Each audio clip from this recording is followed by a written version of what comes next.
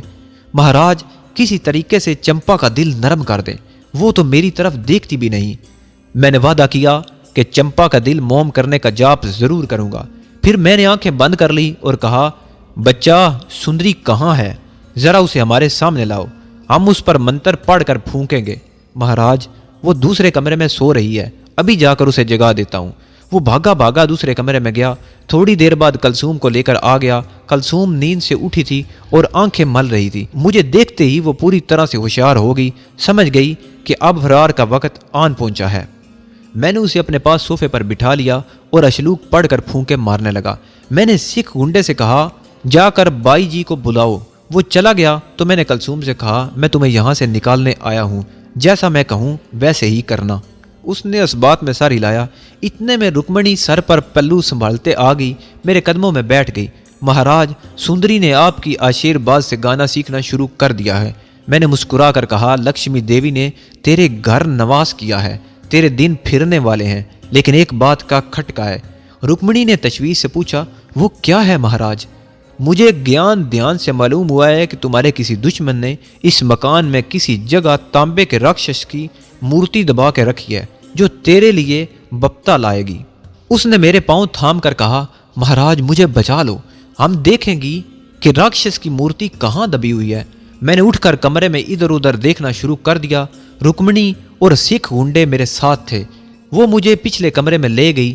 یہاں 2 پلنگ لگے ہوئے تھے اور میلے کپڑوں کا ڈھیر پڑا تھا۔ محفل رقص و سرور والا کمرہ صاف ستھرا اور سجایا گیا تھا، لیکن مکان کے باقی کمرے انتہائی گندے تھے اور چیزیں بے ترتیبی سے پڑی تھیں۔ میں نے یہ ڈھونگ اس لیے رچایا تھا کہ میں یہ دیکھنا چاہتا تھا کہ مکان کے عقب سے کوئی راستہ نیچے جاتا ہے یا نہیں۔ آخر مجھے ایک جگہ ایک تنگ و تاریک زینہ دکھائی دیا۔ میں نے بڑھیا سے پوچھا کہ یہ زینہ کدھر جاتا ہے؟ اس نے کہا مہاراج یہ پچھلی گلی میں نکلتا ہے۔ مجھے اسی زینے کی تلاش تھی۔ میں واپس اسی کمرے میں آ گیا جہاں کلثوم صوفے پر چپ چاپ بیٹھی تھی۔ میں نے رکمنی کو رقص کے کمرے میں واپس بھیج دیا۔ اب سکھ گنڈا باقی رہ گیا تھا۔ میں نے کلثوم کی طرف دیکھ کر اشارہ کیا کہ وہ خاموش رہے اور اپنے لباس سے ریشمی رومال نکال کر مٹھی میں دبا لیا۔ میری نگاہیں گنڈے پر جمی ہوئی تھی۔ وہ ایسی حالت میں تھا کہ اپنا دفاع نہیں کر سکتا تھا۔ میں آہستہ سے اٹھا اور منتروں کا جاب کرتے ہوئے کمرے کی دیوار کو انگلی سے ٹھونک بجا کر دیکھنے لگا۔ یکا یک اس نے گلاس اٹھانے کے لیے گردن پھیری تو میرے رگو پے میں بجلیاں کوند گئی۔ ریشمی رومال میرے دائیں ہاتھ میں کھل گیا۔ اس کے بعد یہی رومال بجلی کی کندے کی طرح فضا میں لہرایا اور دوسرے لمحے اس کا پھندا گنڈے کی گردن میں پڑ گیا اور اس کے منکے کی ہڈی کو توڑ چکا تھا۔ وہ پلنگ پر اوندا ہو گیا۔ میں نے کلثوم کو پیچھے آنے کا اشارہ کیا اور مکان کے عقبی زینے کی طرف بھاگا۔ زینے میں اندھیرا تھا۔ کلثوم میرے پیچھے پیچھے تھی۔ تیز قدموں سے سیڑھیاں اتر کر جوں ہی میں نے عقبی گلی والا دروازہ کھولا تو سامنے رکمنی بائی کا پہلوان گنڈا گلی میں سامنے کھڑا مسکرا رہا تھا۔ اس کے ہاتھ میں پستول تھا جس کا رخ میرے سینے کی طرف تھا۔ میں حیران تھا کہ یہ گنڈا پہلوان کہاں سے آ گیا۔ آخر اس کو کب مجھ پر شک ہوا کہ میں لڑکی کو نکال کے لے جانا چاہتا ہوں؟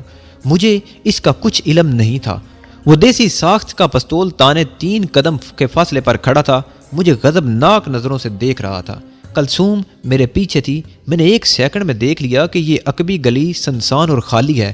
صرف ایک کھمبا تھا جس پر بلب جل رہا تھا۔ پہلوان گنڈے نے اپنے طور پر مہم سر کر لی تھی اور مجھے رنگے ہاتھوں پکڑ لیا تھا، لیکن وہ نہیں جانتا تھا کہ اس کا سامنا پاکستان کے ایک سرفروش کمانڈو سے ہے۔ میری فلائنگ کک کی قاتل ضرب گنڈے کی ٹھوڑی کے نیچے حلق کی ہڈی پر پڑی۔ وہ پچھاڑ کر پیچھے کو گرا۔ پستول اس کے ہاتھ سے چھوٹ گیا۔ میں نے پستول اٹھا لیا۔ گنڈا گلی کے فرش پر چت پڑا تھا۔ اس کے حلق کی ہڈی ٹوٹ کر نرخرے میں گھس چکی تھی۔ کلثوم میرے اس ایکشن پر ہکا بکا کھڑی تھی۔ میں نے اسے بازو سے پکڑ کر کھینچا اور گلی میں بھاگا۔ یہ گلی آگے جا کر دائیں طرف گھوم گئی۔ آگے بازار آ گیا۔ بازار میں پان والوں کی سجی سجائی دکانیں کھلی تھی، ریکارڈنگ ہو رہی تھی اور تماش بین ادھر ادھر اینٹتے پھر رہے تھے۔ بازار میں ایک سادھو کا کسی نوجوان لڑکی کو ساتھ لے کر چلنا شکوک و شبہات پیدا کر سکتا تھا۔ میں نے کلثوم سے کہا کہ وہ میرے آگے آگے مٹھائی والے پل کی طرف چلے۔ اسے مٹھائی والے پل کا تو علم نہیں تھا۔ اس نے کچھ تعجب سے میری طرف دیکھا۔ میں نے اسے کہا آگے چلو، تیز تیز، وقت ضائع مت کرو۔ میرے لہجے میں سختی تھی۔ کلثوم نے ہلکی نسواری رنگ کی ساڑی پہن رکھی تھی، مگر اس کا گورا رنگ دوسروں کو اپنی طرف متوجہ کر سکتا تھا۔ پھر وہ تیز قدموں سے چل رہی تھی، لیکن میں نے راستے میں حائل ہر رکاوٹ کو دور کرنے کا عزم کر رکھا تھا۔ ایک آوارہ مزاج آدمی آواز کستے ہوئے کلثوم کے پیچھے تیز تیز چلنے لگا۔ اس نے مجھے سادھو سمجھ کر بالکل ہی نظر انداز کر دیا تھا۔ حضور کہاں مارے مارے پھر رہے ہیں؟ ہمارے غریب خانے پر بھی چلیے۔ کلثوم نے اس کی بات سن کر بے بسی سے میری طرف دیکھا تو میں نے اس آدمی سے کہا یہاں سے بھاگ جا۔ خدا جانے اس پر میری اس جملے کا اثر کیا ہوا کہ وہ 2 قدم پیچھے ہٹ کر کھڑا ہو گیا۔ کلثوم چل دی اور میں بھی آگے بڑھ گیا۔ ابھی مٹھائی والا پل دور تھا کہ ہمیں ٹیکسی مل گئی۔ رات کے 2 بج رہے تھے۔ میں کلثوم کو ساتھ لیے علی پور روڈ کے میڈن ہوٹل کے سامنے ٹیکسی سے اتر گیا۔ میں نہیں چاہتا تھا کہ ٹیکسی والا میری کوٹھی کو دیکھے۔ یہاں سے ہم پیدل چل پڑے۔ سڑک سنسان تھی، پھر بھی گشتی پولیس کی پوچھ گچھ سے بچنے کے لیے میں کوٹھیوں کے درمیان سے گزرنے والے کچے راستوں پر چلتا ہوا اپنی لکھنؤ روڈ والی آسیبی کوٹھی میں پہنچ گیا۔ میرے مشن کا پہلا مرحلہ مکمل تھا۔ میں نے کلثوم کو بستر پر سونے کے لیے کہا اور خود دوسرے کمرے میں زمین پر دری بچھائی اور کمبل اوڑھ کر لیٹ گیا۔ کوٹھی کے دروازے اندر سے میں نے لاک کر دیے تھے۔ سخت تھکان ہو رہی تھی، لیٹتے ہی میٹھی نیند آ گئی۔ صبح آنکھ کھلی تو دن کافی نکلا ہوا تھا۔ کلثوم ابھی تک سو رہی تھی۔ بیچاری کو نہ جانے کتنی راتوں سے سکون کی نیند نصیب نہیں ہوئی تھی۔ میں نے منہ ہاتھ دھو کر ناشتہ تیار کیا، چائے کی پیالی لے کر کمرے میں کھلی کھڑکی کے سامنے کرسی پر بیٹھ گیا۔ میں اب سادھو کے بھیس میں نہیں تھا۔ چائے پینے کے بعد کوٹھی سے نکل کر سڑک پر آ گیا۔ ایک اخبار والا سائیکل پر شور مچاتا ہوا گزرا۔ میں نے اسے روک کر اردو کا ایک اخبار الجمعہ خریدا۔ اس کے پہلے صفحے پر شہ سرخیوں سے یہ سنسنی خیز خبر لگی تھی کہ ایک نامعلوم سادھو 2 آدمیوں کو قتل کر کے رکمنی بائی کی ایک لڑکی کو بھگا لے گیا ہے۔ رکمنی بائی یا مرنے والوں کی تصویریں نہیں چھپی تھی، مگر تفصیل موجود تھی۔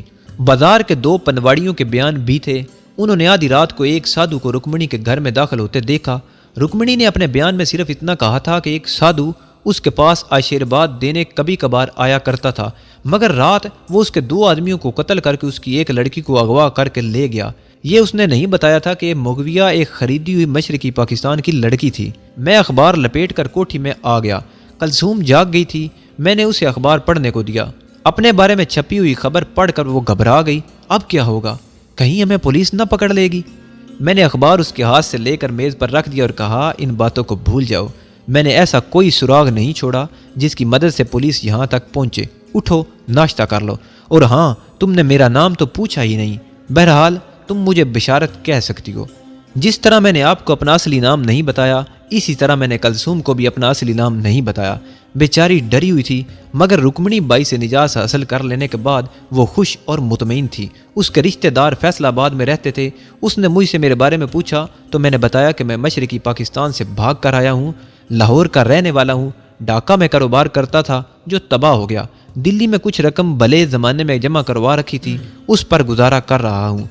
یہاں اپنے ایک کاروباری دوست کا انتظار کر رہا ہوں جو مشرقی پاکستان میں ہے۔ 2-3 مہینے اس کی راہ دیکھوں گا، اگر نہ آیا تو پاکستان کا بارڈر کراس کر کے چلا جاؤں گا۔ کلثوم نے مجھے پہچان لیا تھا، کہنے لگی، تم سکھ میجر کی کوٹھی میں کیا کرنے گئے تھے اس رات؟ میں نے اسے اسمگلنگ کی ایک من گھڑت کہانی سنا دی۔ کلثوم واجبی سی پڑھی لکھی لڑکی تھی اور اسے دنیا داری کی زیادہ باتوں کا علم نہیں تھا۔ اس نے میری باتوں پر یقین کر لیا اور بولی، میں پاکستان کیسے جاؤں گی؟ بھارتی پولیس مجھے پکڑ لے گی اور تم نے 2 آدمیوں کا خون کیا ہے۔ تمہیں یہاں سے باہر نہیں نکلنا چاہیے۔ اگر تم پکڑے گئے تو مجھ پر بھی مصیبت ٹوٹ پڑے گی۔ میں نے اسے تسلی دی، اب میں سادھو کے بیس میں نہیں ہوں، مجھے کوئی نہیں پہچان سکے گا، فکر مت کرو، میں تمہیں کسی نہ کسی طرح پاکستان پہنچا دوں گا۔ اگر اس دوران مجھے اطلاع مل گئی کہ میرا ڈھاکے والا دوست نہیں آیا تو میں بھی تمہارے ساتھ ہی بارڈر کراس کر جاؤں گا، لیکن ابھی احتیاط سے کام لینا، اس کوٹھی سے قدم باہر نہ نکالنا۔ اگر کسی نے دیکھ لیا تو مجھے پھانسی کے پھندے سے کوئی نہیں بچا سکے گا۔ وہ سمجھدار تھی اور صورتحال کی نزاکت کا پوری طرح احساس تھا اسے۔ اس نے وعدہ کیا کہ وہ کوٹھی سے باہر قدم بھی نہیں رکھے گی۔ بازار سے میں اپنے لیے ایک گدا اور تکیہ خرید لایا اور دوسرے کمرے میں بستر لگا دیا۔ اپنا بیڈ روم کلثوم کو دے دیا۔ ٹیلی فون میں اپنے کمرے میں لے آیا۔ کچن میں کھانے پینے کا سامان ڈال دیا۔ میں نے کلثوم کو خاص طور پر تاکید کر دی کہ اگر کبھی میری عدم موجودگی میں کوئی صاحب مجھے ملنے آئے اور اس کے بارے میں پوچھے کہ وہ کون ہے تو وہ یہی بتائے کہ وہ نوکرانی ہے اور صاحب کے لیے کھانا پکاتی ہے اور گھر کی صفائی ستھرائی کرتی ہے، اس کے علاوہ کوئی بات نہ کہے۔ پھر بھی مجھے اندیشہ تھا کہ اگر کہیں کوئی ایسا آدمی آ گیا جس کا تعلق رکمنی بائی نائکا سے ہو تو وہ کلثوم کو پہچان لے گا اور پولیس لے آئے گا، لیکن اس کا میرے پاس سوائے اس کے کوئی علاج نہیں تھا کہ میں خود کو کوٹھی سے بہت کم نکالوں اور باہر جاؤں بھی تو اس وقت جاؤں کہ کسی کے آنے کا امکان نہ ہو۔ چنانچہ میں اندھیرا ہو جانے کے بعد کوٹھی سے باہر جاتا اور جلدی واپس آ جاتا۔ 3 روز گزر گئے تھے۔ پام آئل مشن کے انڈین انٹیلیجنس سربراہ کا کوئی خفیہ فون نہیں آیا تھا۔ خدا جانے یہ لوگ مجھے کب پاکستان بھجوا رہے تھے۔ کلثوم کے بارے میں میری سمجھ میں کوئی ترکیب نہیں آ رہی تھی کہ اسے کس طرح بارڈر کراس کروایا جائے۔ کلثوم کو میں نے 2-3 ساڑیاں خرید کر دی تھی۔ اس نے گھر کا سارا کام سنبھال لیا تھا۔ وہ کھانا پکاتی، کمروں کی صفائی کرتی اور فرصت کے وقت ریڈیو سنتی اور رسالے پڑھتی رہتی تھی۔ میرے پاس ٹیلی ویژن نہیں تھا۔ مجھے ہدایت کی گئی تھی کہ کوٹھی کے بارے میں ارد گرد کے لوگوں کو یہ تاثر ہرگز نہ دوں کہ کوٹھی آباد ہے۔ چنانچہ رات کے وقت ہم مدھم بلب جلاتے اور کھڑکیوں پر پردے پڑے رہتے تھے۔ جوں جوں وقت گزر رہا تھا میں یہ سوچ کر پریشان ہو رہا تھا کہ اگر کسی وقت اچانک مجھے بارڈر کراس کرنے کا حکم مل گیا تو کلثوم کا کیا بنے گا، اسے کس کے پاس چھوڑ کر جاؤں گا۔ آخر وہی ہوا جس کا مجھے ڈر تھا۔ ایک رات اچانک فون کی گھنٹی بج اٹھی۔ کئی روز بعد فون کی گھنٹی بجی تھی۔ میں سمجھ گیا کہ ملٹری انٹیلیجنس کے سربراہ کا فون ہے۔ میں نے ریسیور اٹھا کر آہستہ سے ہیلو کہا۔ دوسری طرف سے میرا کوڈ پوچھا گیا۔ میں نے کوڈ بتایا اور بولنے والے سے اس کا کوڈ پوچھا۔ اس نے بھی کوڈ بتا دیا اور کہا، کرنل نارومنی، کل صبح تمہیں امرتسر کے لیے روانہ ہونا ہے اور بذریعہ ریل سفر کرو گے۔ پرسوں دن کے 9 بجے امرتسر کے قلعے میں تم ملٹری انٹیلیجنس کے کرنل گرومیت سنگھ سے ملاقات کرنے جاؤ گے۔ آگے وہ تمہارے مشن کا انچارج ہوگا۔ اس کے بعد فوراً فون بند کر دیا گیا۔ میں اس پراسرار آدمی سے یہ بھی پوچھ نہ سکا کہ مجھے میرا زہریلا سگار، V2 گولیاں اور ریڈیو ٹرانسمیٹر وغیرہ کون مہیا کرے گا۔ میں نے اسی وقت کلثوم کے کمرے میں جا کر اسے بتایا کہ ہم صبح کی گاڑی سے امرتسر جا رہے ہیں۔ کیا بارڈر کراس کرانے کا بندوبست ہو گیا ہے؟ وہ جلدی سے اٹھ بیٹھی۔ میں نے بتایا کہ میرا دوست ڈھاکہ سے نہیں آ رہا، اس لیے مجھے خود ہی یہاں سے نکل کر جانا ہوگا۔ کلثوم نے پوچھا، کیا امرتسر میں میرا کوئی ایسا شخص واقف ہے جو بارڈر کراس کروانے میں ہماری مدد کر سکے؟ میں نے کہا، میرے پاس بھارتی کرنسی میں 2-3 ہزار روپے ہیں، یہ ہمارے کام آ سکتے ہیں۔ اس کے علاوہ امرتسر میں میرا ایک ہندو اسمگلر دوست بھی ہے، وہ ہماری مدد کرے گا۔ بہرحال تم ہندو عورت بن کر میرے ساتھ سفر کرو گی۔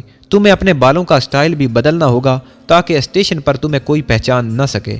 میں منہ اندھیرے ہی اٹھ بیٹھا۔ گاڑی 5:15 پر روانہ ہوتی تھی۔ کلثوم اپنے کمرے میں نماز پڑھ رہی تھی۔ نماز سے فارغ ہو کر اس نے اپنے بالوں کو دوسرے سٹائل سے تیار کر لیا، ماتھے پر بندیا لگائی۔ وہ سادہ سی ساڑی میں تھی۔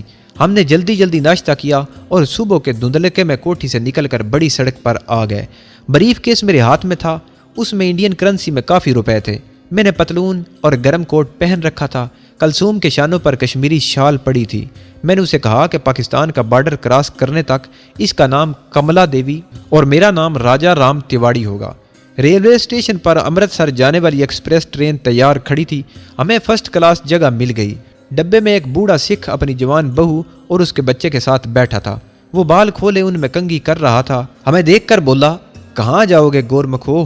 میں نے پنجابی میں کہا، امرتسر جا رہے ہیں، میرا نام راجا رام تیواڑی ہے اور یہ میری بہن کملا دیوی ہے۔ میرا خیال تھا کہ سکھ بوڑھا میرا پیچھا چھوڑ دے گا، لیکن امرتسر تک وہ میرا سر کھاتا رہا۔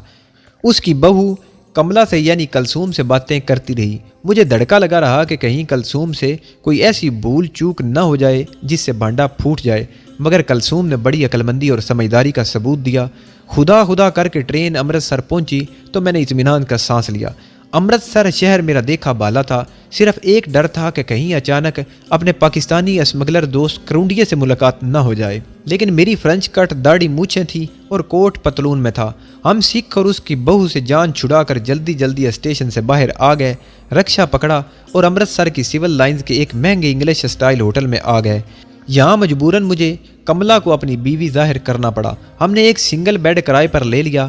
میں نے اپنا پتہ دلی کا لکھوایا اور یہ بتایا کہ ہم دونوں میاں بیوی دربار صاحب امرتسر کے مشہور درگانہ مندر کی زیارت کرنے دلی آئے ہیں۔ شام ہونے تک ہم اپنے کمرے میں رہے۔ جب سڑکوں پر مرکری لائٹیں روشن ہو گئیں تو ہم نے کھانا کھایا اور کمپنی باغ میں ٹہلنے نکل کھڑے ہوئے۔ کمپنی باغ امرتسر کی سلو لائنز کے پیچھے ہی تھا۔ کلثوم بار بار پوچھ رہی تھی کہ میں نے بارڈر کراس کرنے کے لیے کیا انتظام کیا ہے اور میں امرتسر میں اپنے اسمگلر دوست سے کب ملوں گا۔ میں نے بتایا کہ کل صبح اپنے دوست سے ملنے جا رہا ہوں، وہ سارا بندوبست کر دے گا۔ رات کو کلثوم بیڈ روم میں اور میں ڈرائنگ روم کے صوفے پر سویا۔ صبح 9 بجے مجھے امرتسر کے قلعے میں ملٹری انٹیلیجنس کے کسی کرنل گرومیت سنگھ سے ملنا تھا۔ رات گئے تک سوچتا رہا کہ جانے یہ کرنل سکھ کون ہوگا، اور اگر اس نے کل ہی مجھے بارڈر کراس کرانے کے لیے کہا تو کلثوم کا کیا بنے گا، اس کو کس کے حوالے کر کے جاؤں گا۔ یہ مسئلہ میرے لیے کافی پریشان کن تھا۔ صبح ہوئی، ناشتہ کیا۔ کلثوم کو میں نے تاکید کی کہ وہ کمرے سے باہر نہ نکلے، دروازہ اندر سے بند رکھے اور خود بریف کیس اٹھا کر ہوٹل سے باہر آ گیا۔